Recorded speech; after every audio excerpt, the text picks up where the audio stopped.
Hej og velkommen til Hvorfor Norge. Today I have the great honor of being with Florence Robine, French ambassador in Oslo. Thank you so much for coming to Juicy Producy today with us. Thank you, Cécile. The honor is mine. You have such an interesting history, Florence. You are a former student at École Normale Supérieure in Cachan, which is for all the French people, I'm sure, very interesting and quite perhaps unusual for a diplomat and an ambassador.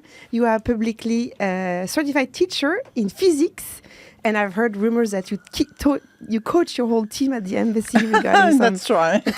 physical knowledge and science. And you also have a strong scientific background. So now we need to know, how long have you been to Norway before? Well, I've been in Norway for 3 years now. As the ambassador. And you, yes. And why Norway? Well, in the Ministry of Foreign Affairs, you really don't choose your affectation. But I asked for being posted in Europe, and especially in North Europe, because I didn't know very well this part of Europe. And well, I'm so happy to be in Norway. Yeah, that's so nice to hear, because you came directly from Bulgaria. That was your previous role to be the ambassador there. Exactly. And how was your first impression about Norway when you came from Bulgaria? As I already said to myself, how Europe is an amazing continent, so different from one part to another. Coming from Bulgaria, which was part of Eastern Europe and the communist area for long decades, and coming to Norway, is just such a mental journey. Yes. So different. There are two lovely countries, yes, for sure, with huge and big history, but a very different one. So for sure, yes. Yeah. I'm not going to ask you to choose between Bulgaria and Norway, obviously, and it would not be the point, because what I really like with the work you've done the 3 last years, you and your team, is that there is a sincere interest and appreciation of Norway and the Norwegian culture. For sure. And that's part of my job, being so interested in different culture, different countries. I didn't make any hierarchy between countries. It's such an amazing privilege to be able to discover these people and these countries. A lot of people who listen to this podcast are sometimes new to Norway or have been there but come from abroad. Do you have do's and don'ts to get to know the Norwegian cultures or the Norwegian people? That's not an easy question, I think. But I think to be as open-minded as possible is the very best thing to do. Don't try to know too much before and to listen too much to everybody's saying about Norway or Bulgaria or France. Try to make it by your own. And I think it's quite something important. But let's say that what to do? Well, for Norway, don't try to reach people after 4 o'clock in the afternoon. That's the best hint I can say. No, it's a little bit for a joke, of course, but there is a huge difference of mentality and the way of handling his personal life and so on. So I think it's quite interesting, and it also gives you a different idea of how you can manage your own life, being in Eastern Europe, in Southern Europe, in Northern Europe. It's a completely different way of life, and that's why it's so interesting. And it's really interesting to have people that have traveled as much as you. Do you think, I do a lot of coaching in terms of intercultural management. Do you think that the key to succeed is to being a chameleon and changing colors depending on where you are? Or should you just perhaps be, some theoretical says you should be a Panthera with having big eyes and big ears open, being first of all on the observation side and then act, but staying true to who you are, independently on where you are? Or do you think you should always adapt and change? Or something in between, perhaps? Yes, something in between, exactly, because it's quite important to take some time just trying to understand people, not judge them, not with your own conception. So to be open-minded and try to understand why they are acting like that, what is the story behind that, the cultural, I think, heritage, but also keep a little bit what you have in your own mind, your own philosophy in a way. But sometimes understanding that something you believed in for years could be changed. There is something better. Finally, and for example, I was quite something which is, as I said, something disturbing is the way Norwegian people are managing the equilibrium between professional life and personal life, which is something very, very different from the rest of Europe. I know, but I thought, wow. That's quite interesting. It's another way of dealing with people, which is, in a way, why not? Exactly, that's very nice. And I think Norwegians also love to hear about their own culture seen from outside and are both patriotic, we know that. They're proud of being Norwegians, but also very open to hear about how others perceive themselves. So I'm sure they would be proud to hear that. Are there other things you really appreciate in the Norwegian culture?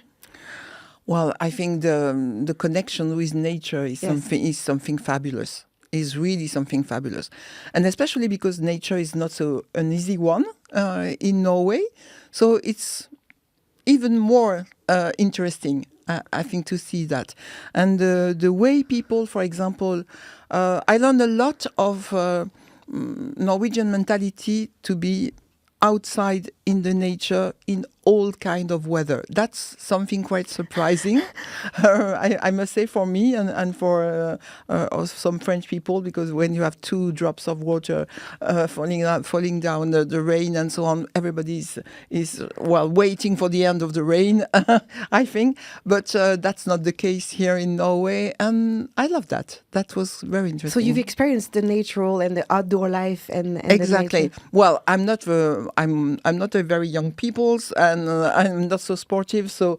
but I do my best. And now I've decided every day I'm going outside and walking along the sea, especially, or in the mountain or whatever.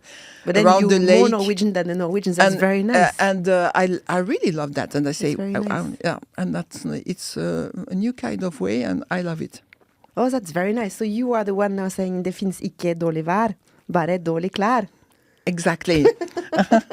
Very good. Exactly. And now if we move to your ambassador role in Norway, it's very interesting for us to understand a bit of your perspectives on that.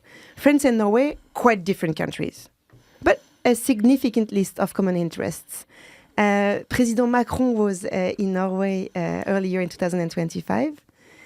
Did you see any results of this visit or any tangible outputs of his visits?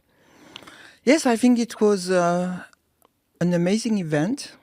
We were waiting for that for many years, and I know that President Macron really wanted to come for quite a long time, but the international situation is not an easy one, so he's running from one place to another, but we finally succeed, and it was a really amazing moment. And I think that for example, the bilateral strategic partnership, which was signed by President Macron and the Prime Minister Störe, really provide an interesting roadmap for bilateral relations. That's a very important, I think, milestone. And this bilateral relation was really intensified in recent years, but how can I say that it was lacking an overall framework. So it's quite something important to have an ambitious partnership that demonstrates our commitment to Norway. And that finally is the case. An applause for that. Yeah, I think it's very positive. It is, because I've been in Norway for 15 years. And I remember when I moved to Norway 15 years ago, it was kind of the landscape was Europe was a very still solid bloc, and Norway was not part of it. So it was a little bit like such a little country outside. Things have changed very much. And in that sense, it's very positive to see that both countries takes each other very seriously. And as you mentioned, develop bilateral collaboration and not only on the European scale. You've also written a very interesting article in DN regarding the Arctic. Can you tell a bit about your view on this part? Well, I think Arctic is becoming more and more important for whole Europe, for the security of Europe, but not only for that, and especially because of climate change, which is completely changing the framework we are living in. And Arctic is becoming something very important in this new framework. You know, because the question of accessibility of strategic resource, of course, oil and gas, but minerals are becoming, the access is becoming easier and easier. And the Arctic is really a new place of rivalry between global competitors. So we are very, as French people, as French Republic, we are very committed to the security and the stability of Arctic. It's something very, very important. And it's quite interesting to know that quite almost all the time there is a boat from the French Navy somewhere in the Norwegian coast, in the Norwegian seas. The question of security of the new shipping routes in the Arctic is also something very important. So, and just to remind you that for centuries France was there with polar researchers. Dumont d'Urville and other, even in the 18th century and so on. So we are very interested in the Arctic. Yeah. What are the other key aspects in terms of collaboration between France and Norway, apart from the one you just described? I think one important element is our common effort about green transition. And, for example, decarbonation of industry, which is a huge, I think, issue for the whole Europe. And in line with the Green Industrial Partnership, which was signed between France and Norway in January 2024, we are really deepen our cooperation on renewable energy, for example, offshore wind and something like that, and also on CCS. You know what CCS is, Cécile? Do you know? I should. I'm not yes, sure. Yes, of course you should. It's carbon capture and storage. Oui. Which is something very important and interesting. You know, there is a joint venture near Bergen, which is called Northern Light. Of course, it's I think something very important in Norway. And it's a joint venture between Total Energy, a very French, well-known company, Equinor, of course, and Shell. We are working about how we can have an injection of CO2 under the seabelt, under the Norwegian seabelt. It will be a huge, I think, cornerstone about decarbonation in Europe. This is very interesting and quite amazing that we join forces on that. Yeah, for decades. It's not a recent collaboration. We were working on that, I think, since the beginning of the oil venture here in Norway, since the 70s. It seems to me that independently of the politicians, both France and Norway have kind of the same compass regarding the green transition and green shift. I agree. We are very committed to that. Yes. And we know that could be very harmful for our citizens, for our people, and for the whole world. And we have a common responsibility, for sure, on that. Since especially what we call les accords de Paris, the Paris agreements about climate, I think we will have a very important anniversary this year, because it was 10 years ago that we had this amazing agreement in Paris about the green transition and the climate change. So we should join our efforts more and more. Another aspect of the collaboration is also the French school in Oslo. It's also a way of bringing the French soft power into the Norwegian society. My kids are attending, so two of them are attending the French school. I'm very happy that the possibility is there. This is also a part of the collaboration in a way between Norway and France. Yes, definitely. It's a very, very important part. The French lycée is... it's mentioned in the bilateral agreement between France and Norway, so it's part of an official cooperation between our two countries. And definitely it's very important. You know that we have a lot of different nationalities in the French lycée. It's amazing. Around, perhaps I will be mistaken, but it's something about 50 different nationalities in the French lycée. Can you just imagine that? And so plus it's not only question of France and Norway. It's a really international school, from kindergarten to the entry of university. And I definitely think that it's part of the opportunity for all Norwegian people to discover another way of dealing with education. And yes, about the importance of knowledge, of living all together, but also learning a lot about our history, about the very important topics.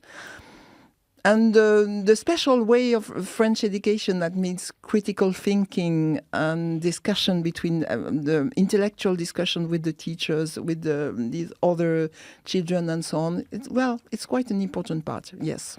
Definitely is. And just to bounce back on what you just said, so two of my kids are there, and I just noticed that actually families where both parents are French are by far the minority. It creates a kind of a richness in the cultural background of all the languages that are spoken even among very small children. I think it's an enormous opportunity. And I think it's so important also to discover other languages, not just common Norwegian and English. So the question of learning European languages is very important for the ability of Europeans to understand themselves a little bit in depth. I think it's quite important.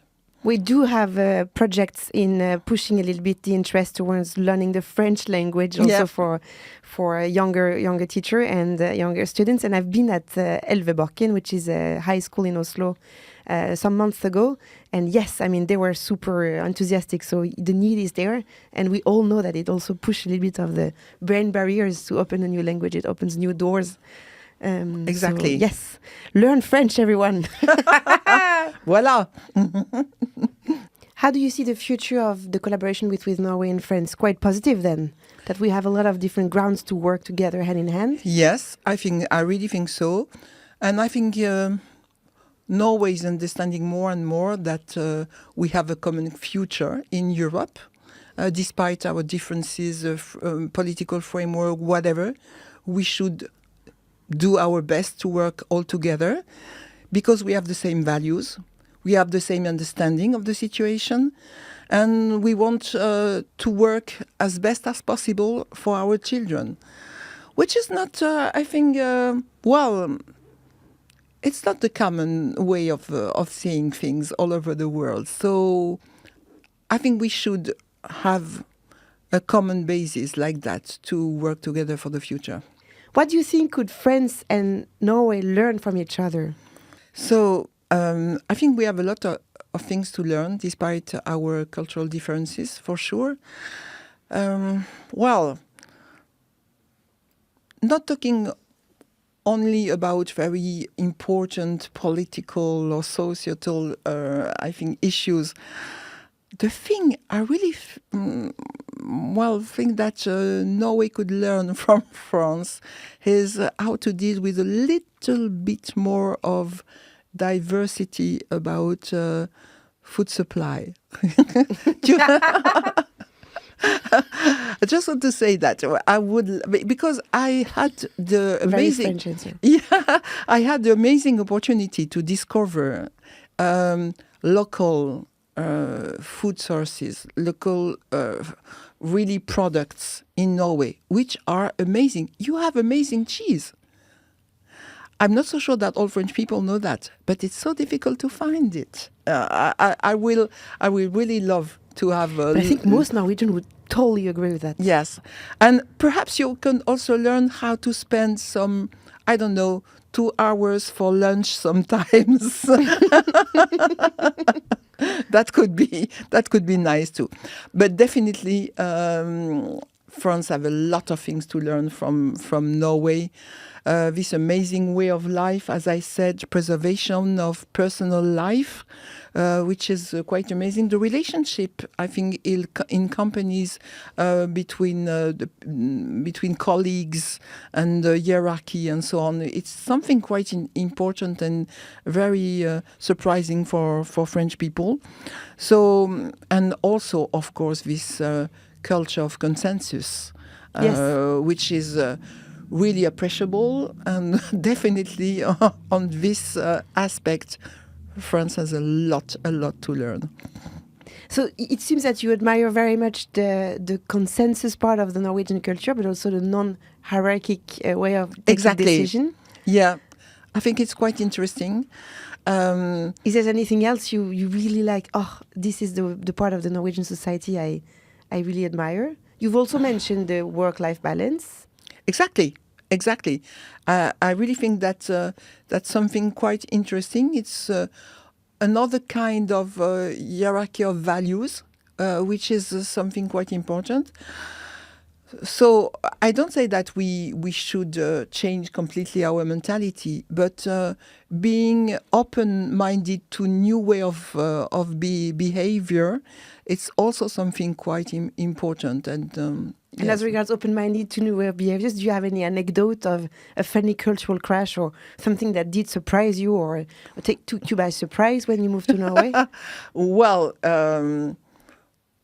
a lot of different things, but well, let's say something about a very recent experience I had. I took some days to have, some holidays here in Norway, and I decided to do this amazing journey on the Telemark Canal, which is something amazing. It's a very, very slow move on the Telemark Canal from Skien to Dalen. That was amazing. That was marvelous. And after that, of course, I decided to go back to Oslo. Well, 200 kilometers. I say, well, I will take a train or something. Okay. And at that moment, I discovered that I should take buses to go back. And I get 4 different buses. It took me 7 hours and 30 minutes to go back to Oslo. It's very hilarious that the French ambassador in Norway meets bus for tog, which exactly. is a very Norwegian thing. Because I really thought that I will buy a train ticket because it was with the train companies. I understand it was Vue. Of But course, then it was a bus, and then you change bus, and then you change bus again. 4 different buses. God. One of the bus made, I don't remember exactly, but it was around 51 stops. You know what they call it in Norway? Melkerute. It means the road of the milk, because usually in the old days, the milk people who sell milk would stop at every single little village.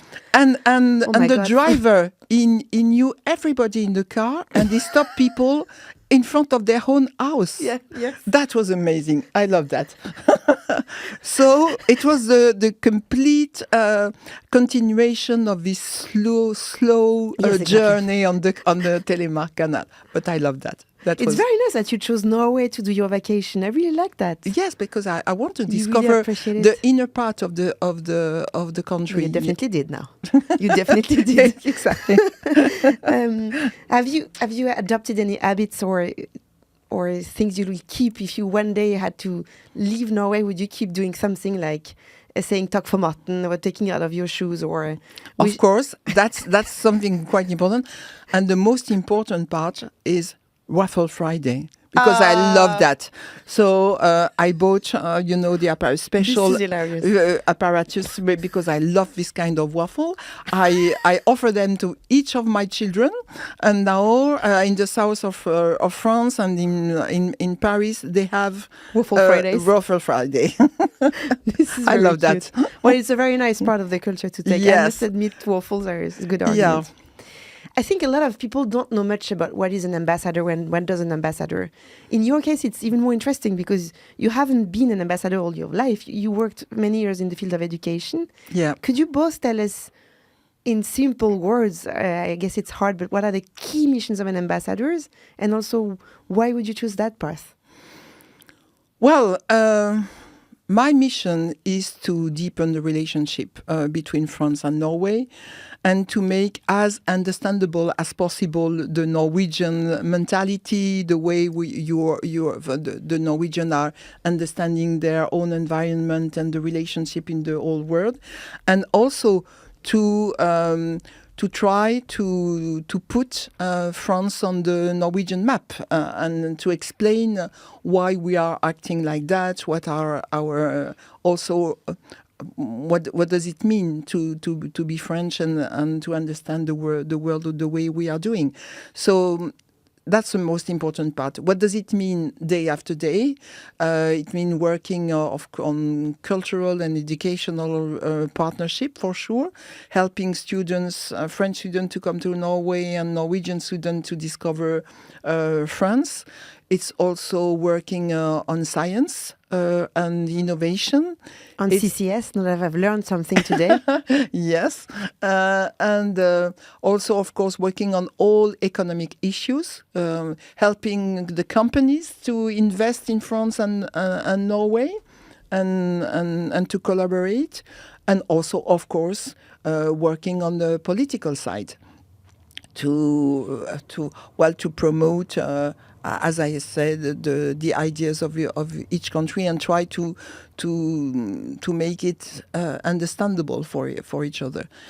And as such, it's interesting when you say deepen the culture. Do you experience that the level of knowledge that you meet in Norway regarding French culture is high, or is there still like things that you think, it's interesting, they didn't know that about France? Well, I think. But, it's quite the same in every country. It sometimes could be quite a superficial understanding of what is France, but it's quite the same coming from the French understanding of what is Norway. Mm-hmm. That means there's some Norwegian people, they are spending holidays in the south of France, near Nice and Antibes or whatever, but they don't know how diverse is France, for example. My family is coming from the eastern part of France, Alsace. Which is definitely something very, very different from Nice. Yes. And if you are coming to the north of France, of the west coast, it's completely different. For sure. So the diversity of the country and the history is not well known, but it's quite the same about the history of Norway. So this kind of understanding, I think, should be deepened. But in whole Europe, we don't know the history of our neighbors. We are quite a mosaic of culture and history. And I think it's part of our job to make possible for all, especially the young people, to understand a little bit more what does it mean to be European. That means promoting diversity, promoting the importance of the past to understand the future, but sharing the same values, humanism, the role of science, the role of philosophy, whatever. That's part of our common history. I think so. Very nicely said. I really appreciate that you say so, because I think it's so important for the future to understand a bit more. Exactly. And that's why you ask me why. Exactly, you lead to the second part of the question. Yeah. Exactly, yes, your path. Yes, exactly. I was a teacher for almost 20 years, I think, in physics. And also after that, I have a PhD in philosophy, and especially philosophy of science. So it's a very diverse path, I think. But I think the common point of all these different position interests is curiosity and the will to understand a little bit more the people, the humanity, the world around us, something like that. And so I think that diplomacy is a complete normal way to pursue this goal, because it's an amazing possibility of meeting people, as I said, culture and whatever, and that's the most important part, I think, of humanity, being open to new people, to new ideas, and trying to understand how amazing humanity is, with tremendous power, more than ever, but also with huge responsibility. And I think as a teacher, dealing with the education of young people, or as a diplomat dealing with the complexity of the world, well, it's quite the same way of dealing with these big questions, big issues. Thank you so much for this very nice conclusion, because I think it's important in today's world to put some depth in the understanding we have about each other, and also some positivity regarding how you can tackle the future. Yeah. We will now come to the end of this interview, but I have some quick wrap-up questions for you. We understood that you know Norway, that you like Norway, that you've traveled to Norway. What is your favorite food in Norway? As I said, waffles, the Norwegian waffle. Of course, the waffles that you exported. No, but fish and all the seafood. Yeah, seafood. Very good answer. Yeah. And what is the strangest thing on the opposite that you've tested? Well, but talking about seafood, the strangest definitely is lutefisk. Something I have some difficulty to understand. You know what? My husband's Norwegian. When we do fondue savoyard, he's like, but why would you do that? Seriously, this is nonsense. So yes, I guess it's just a matter of habit. The best recommendation for discovering Norwegian nature? Well, as I said previously, just go outside, whatever the bad weather or the conditions. I love that. And buy some spikes, especially in Oslo. Very important. Buy spikes. I have them in my purse all year long. Your favorite Norwegian expression? I love, I'm saying that all day. Gratulerer med dagen. Oh, that's very cute.